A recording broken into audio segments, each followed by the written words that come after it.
சரிகமப்பா ஒரு நல்ல என்டர்டெயின்மெண்ட் ஷோவை கொடுக்கறது மட்டும் இல்லாமல் இந்த குட்டி பசங்களை நல்ல கிரேட் சிங்கராக மாற்றுற ஜி தமிழ் யூனிவர்சிட்டின்னு தான் சொல்ல ஆசைப்படுறேன்னு ஜட்ஜஸ் சரண் சாரே சொல்லிட்டாரு. ஒரு நாளும் உன்னை மறவாத பிரியாத வரம் வேண்டும் அப்படிங்கிற சூப்பரான பாட்டை சுமன்ராஜ் அண்ட் மகதி இவங்க ரெண்டு பேரும் சேர்ந்து ரொம்ப ரொம்ப ரொம்ப அழகாக பாடினாங்க. பாட்டை கேட்க அவ்வளவு அட்டகாசமாக இருந்துச்சு. ஜட்ஜஸ் எல்லாரும் செம்மையாக என்ஜாய் பண்ணாங்க. அரங்கத்தில் இருந்த எல்லாருமே சூப்பராக ஃபீல் பண்ணி இந்த பாட்டை கேட்டாங்க. சுமன்ராஜ் அண்ட் மகதி இவங்க ரெண்டு பேரும் பாட்டை ரொம்ப ஃபீல் பண்ணி பாடினாங்க. ஜட்ஜஸ் எல்லாருமே பாராட்டி இவங்க பாடி முடிக்கிறதுக்குள்ளேயே கோல்டன் பர்ஃபார்மன்ஸை கொடுத்துட்டாங்க. இந்த மூமெண்ட்ஸ் எல்லாம் பார்க்கவே ரொம்ப நல்லா இருந்துச்சு.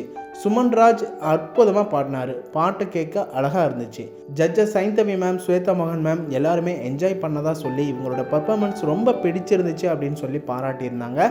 ஜட்ஜஸ் சரண் சார் என்ன சொல்லியிருக்காருன்னா, இந்த மாதிரி பாட்டை எல்லாம் இந்த குட்டி பசங்க எப்படி புரிஞ்சுக்கிட்டு அந்த பாட்டுக்கான ஃபீலையும் கொடுத்து அந்த எக்ஸ்பிரஷனோடைய பாடுறதை பார்க்கும்போது ரொம்ப சந்தோஷமாக இருக்குது. ஒவ்வொரு எபிசோட்லேயும் இவங்க எல்லாரும் டெவலப் ஆகிட்டே வராங்க. அதை பார்க்கும்போதும் ரொம்ப சந்தோஷமாக இருக்குது அப்படின்னு சொல்லி பாராட்டியிருக்காரு. சரிகமப்பாவை வாட்ச் பண்ணி சப்போர்ட் பண்ணிகிட்டு இருக்க நீங்களும் சரிகமப்பாவுக்கு தாங்கி நிற்கிற தூண்கள் அப்படின்னு நாங்கள் சேனல் சார்பாக பெருமையாக சொல்லிக்கிறோம். தொடர்ந்து இந்த குட்டீஸ் எல்லாரையும் என்கரேஜ் பண்ணி வீடியோஸ் பண்ண எங்களையும் சப்போர்ட் பண்ணுங்கள், சப்ஸ்கிரைப் பண்ணுங்கள் அண்ட் பெல் ஐக்கனையும் கிளிக் பண்ணிக்கோங்க.